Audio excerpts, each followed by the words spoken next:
মাশাল্লাহ, আমার মেয়ে হাঁড়ি পাতিল পেয়ে বড্ড খুশি। সে হাঁড়ি পাতিল নিয়ে সে সকাল বিকাল এখন খেলছে আর আমাকে বলছে, মাম্মা আসো, বসো, আমার সাথে খেলো। সে আদো আদো করেই কথা বলে। তার এই আদো আদো কথা শুনে তার সাথে আমি খেলতে বসলাম এবং তার খেলার সুন্দর দৃশ্যটা আমি ক্যামেরায় বন্দি করলাম। সে মাশাল্লাহ ভাত রান্না করছে, ফিশ ধুয়ে সে চুলায় বসাচ্ছে, আবার সেটাতে পানি দিতে হয় সেটাও সে জানে। চিকেন কেটে ধুয়ে সে রান্না করছে। রান্নার শেষে পাপা আর মাম্মামকে খাবার বেড়েও দিচ্ছে। এখন আমার কথা হলো, এইগুলো ও শিখলো কোথা থেকে? ও কি মাকে অনুকরণ করলো, নাকি ওর ভিতরে অটোমেটিক এইগুলো চলে এসেছে মেয়ে বাচ্চা বলে? ওর বাবা ওকে 3টা খেলনা কিনে দিতে চায় না কখনো।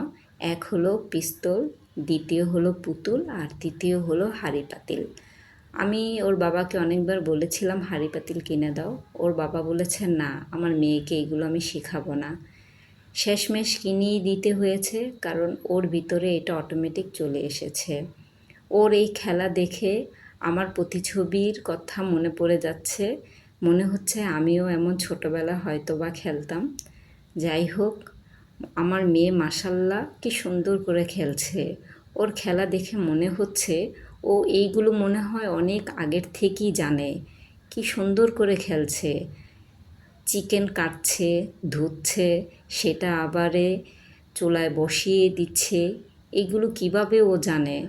আমার মেয়ের খেলা দেখে অবশ্যই সবাই মাশাল্লাহ বলবেন। মাশাল্লাহ।